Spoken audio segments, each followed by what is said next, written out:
Now, a very serious subject between now and 10 o'clock. Do you know someone that suffers with ME? At the start of the week, that illness came up after we talked to the journalist Rod Liddle. He'd written an article attacking people who falsely claim benefits.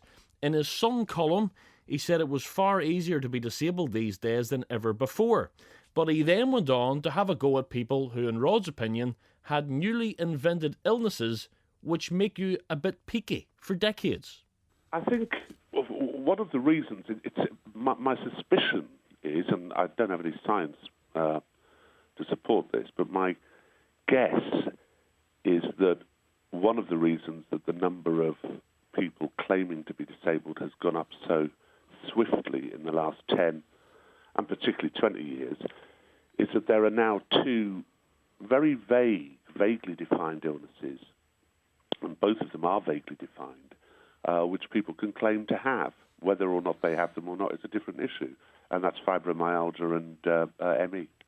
Well, since we talked to Rod, we've had a lot of people with ME contacting the show.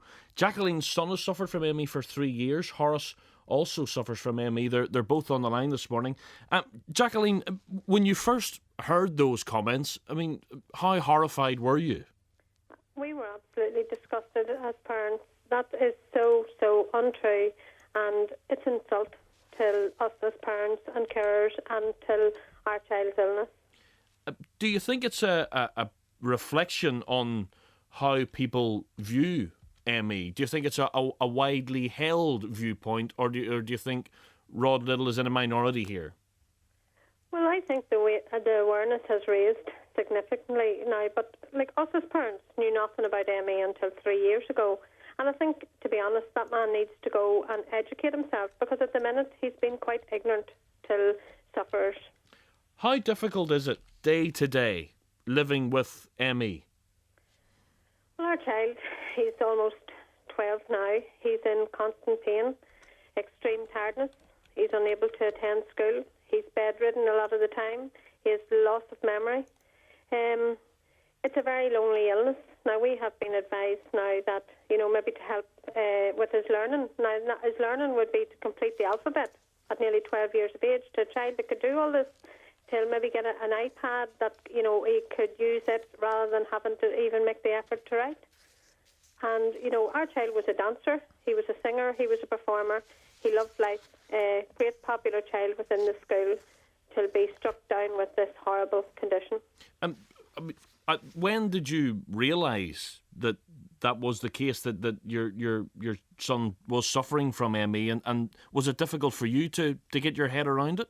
It was very difficult. He was admitted to hospital with a virus and released maybe 3-4 days later, 3 years ago in January. And 8 weeks later, we were still taking him to a doctor because we were still so concerned about his energy. He was sleeping a lot of the time. He was having to be carried about. His appetite had gone. He'd lost so much weight. And we went then to see a paediatrician who told us that it would be a process that he'd have to go through to check, every other thing. After a year, we were actually diagnosed a year later in the following January that this is what he had, was ME. And then, because things are so poor for us at the moment, we actually had to contact the Times Trust in England, who have a doctor who specialises in ME.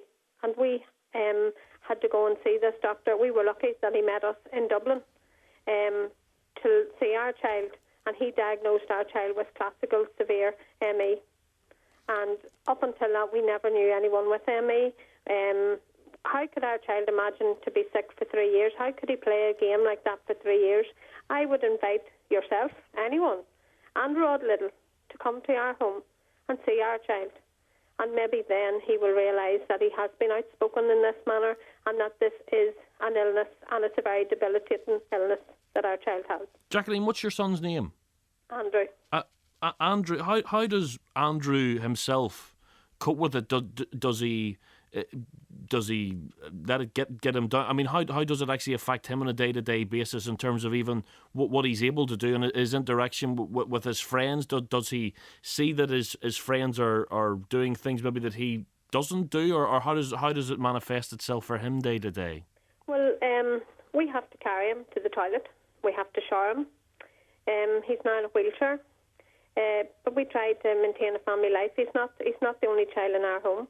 He's the youngest, good enough, but he's not the only child. A child very close to him. We try to encourage him to eat, to stay strong, to be positive. And we don't like the doom and gloom. We prevent him from, I'd say, a lot of the information that is available about this illness, because our hope is still out there that there is going to be a cure. And we as parents, like any other sufferers and parents out there, are raising money for our own research to try and get a cure to this illness. I don't want my child to be receiving DLA, no harm to Rod Liddle. I would prefer my child to have his life back. Money's not everything to us. Your health is your wealth. Horace, you're a long-time sufferer from ME. Do you think awareness is changing, or did you think that the remarks maybe that Rod Liddle made were a thing of the past?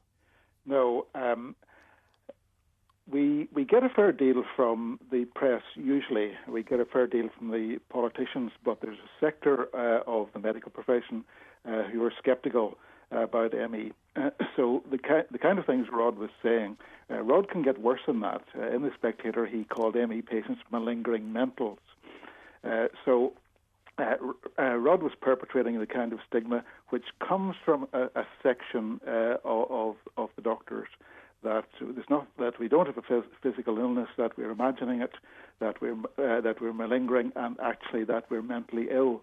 Now, those attitudes are not going away. So, like I say, we get a fair deal from the politicians, from the press, and from the general public. But the rock we always hit is the medical scepticism. And I imagine, Horace, if you're a long-time sufferer, that awareness whenever you were first diagnosed would have been a lot less than what it is now. And perhaps when you were trying to explain to people that you had ME, that perhaps they were even more sceptical than what some people are now. I was very fortunate in that I was diagnosed quickly and was referred to a doctor who was very good at managing ME. But I was in a minority. Still today, there is almost no medical expertise in ME within Northern Ireland. So I listened to the parents of autism kids there earlier in your program, how difficult it was for them to access services. Well, at least services exist for some neurological conditions. For ME in Northern Ireland, there is no specialist service. Therefore, it's very hard even to get a diagnosis, and then after that, it's impossible nearly to get a doctor who knows how to manage the thing properly. Too often, you run into the medical prejudice and the medical lack of knowledge. And then when you access if you're an ME patient and you access the NHS in Northern Ireland, you find that instead of doctors and nurses and physiotherapists doing you good, they do you harm. They don't know the condition, and they're not inclined to find out about it. So I have found that they don't. There are official NHS clinical guidelines laid down for the treatment of ME. But doctors and nurses don't even bother reading them. Horace, if I could stop you there, Mark Robson, who I'm sure many of our listeners will know as a broadcaster, sports broadcaster, commentator who you'll hear on Sky Sports regularly. We, of course, worked both here at BBC Northern Ireland and UTV in the past. But Mark, thanks for taking a call this morning. You suffered with ME, and this sort of impression that's been painted by Rod Liddle when you hear this description, of a newly invented illness that makes you feel peaky for decades. I mean, was this an attitude that you thought maybe had passed long ago? Well, it's born out of ignorance, Joel. I mean, Rod Liddle clearly hasn't suffered from ME, and I think he's a brilliant journalist. I read him most Sundays, but I just find it quite sad that at this day and age there is still that attitude. I mean, it's 30 years now since, 22 years since I contracted it, and I still suffer from it, not as frequently as I did. I get good days and bad days. But it definitely exists. I mean, the word malingerer was used for many years in the early days, and I thought that word had gone away. I mean, when I first got ME, I was playing squash and started to feel ill. I thought I was getting the flu, and that developed into a serious bout of ME. And that's the best way to describe it, is that you feel as if you have the flu. So you've got all the symptoms of the flu, apart from the sniffles and the sore throat, which can last for years. I mean, I had a splitting headache for years. I had sore limbs and joints and nausea, and that dreaded feeling of your head feels as if it's simply made of wet cotton wool. So all your thinking process has become confused. There was no question malingering. I took 3 months off work, and then I was back into work. It was broadcasting, commentating, presenting, and as soon as I got back to the house, I went to bed for years and years and years. I couldn't exercise for between 6 and 10 years at all. I couldn't even get the bin out to the bottom of the driveway. So it was clearly an illness, and I think I probably forced it on myself by being a freelance journalist in the early days, in my early 20s, and simply pushing too hard. I would work all day. I was working 7 days a week as a freelance, and then I was training twice a day as well. And after the Commonwealth Games in Auckland 1990, I think my immune system basically said, right, sunshine, we've had enough here.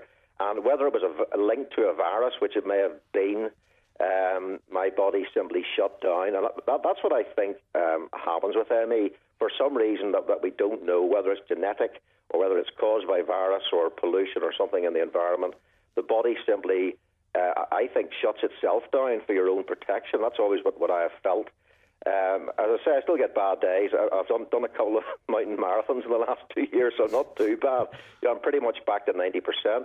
But I got some great treatment. The Biocranial Therapy Centre, it's now in Cumber, was fantastic at working on stabilising my immune system and getting my nervous system to function correctly, and other people have helped me too. But basically, I think it's something, whenever you get it, you're stuck with it for life, and you simply have to manage your life accordingly. For anyone like Rod Liddle to say that, I mean, I feel sorry for the lad. I mean, that's like a football cliche, but it's just ignorance. It's nothing more than that on his front. Anyone who used to talk like that to me, I used to say to them, I would love to let you have ME for a fortnight, then come back to me and talk again. Mm-hmm. Because those people, did you get those people saying to you, "Oh, you're imagining it? It's some sort of fictitious thing in your head"? No, nobody ever said that to me. They probably knew what your reaction would be. Yeah, I think they were probably quite frightened as to what they might do if I had the strength. And you were probably having a sort of a mental strain as well, because you were probably, because everybody remembers you and those nights on UTV with yourself and Mike Nesbitt and Frank Mitchell and Logie, and you were this happy-go-lucky guy, and you were putting almost probably maybe this front on behind the camera, and then, as you're saying, straight home and going to bed and suffering with this. Well, absolutely. I mean, yeah. To a certain extent, the adrenaline of live television would help. But then, of course, the adrenaline of live television had the effect of draining you even further when the adrenaline wore off. So it was sort of a vicious cycle. And I used to get home after the... I loved my work, even though I was battling through ME. But I would get home. It was like pulling off a rubber mask. And I would just, slump through the door and into bed and do as much as I could to recover. I mean, I had an amazing situation. I don't know if this has ever happened to any other ME sufferers, but I was presenting the championship on the BBC Gaelic football programme, and the top of the show was an auto cue, and my ME was really bad that day, and I was reading the auto cue, and in front of my eyes, the letters started to jumble up. So I was getting dyslexia as I read the auto cue. And I then spent several years from that point on, I couldn't really use auto cue. I sort of I could use it as a guide, but had to memorise most of it, which is probably quite a good thing for a broadcaster. But to this day, I mean, with the ME and the, if you like, the download effect of it, I still have words that I can't read and I can't spell, and that's been a long-term effect of the ME. So, if that's malingering, the onset of dyslexia, then I'm afraid, Mr. Liddle, you've got it very wrong.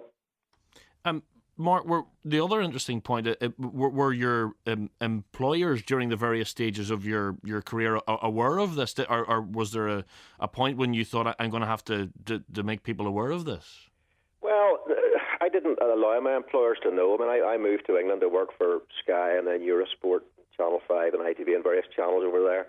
And they never knew at any stage that I had ME. So all I did was manage it. I mean, I didn't have a social life at all. I used to have phenomenal exit strategies for social occasions, which to an extent I still do, because I have to manage the energy levels in my system. I thought it was just my company, Mark. You're one of my best exit strategies. It's reassuring. Mark, you're a good excuse to go home. Appreciate the call, you taking a call this morning, and hopefully maybe what you have shared will help some of those listening this morning. And if they'd like to react to what Mark has been saying this morning, maybe it rings a bell with you. 08459 555 678, the number to call. Another couple of calls on this. We'll come back to them after the 10 o'clock news.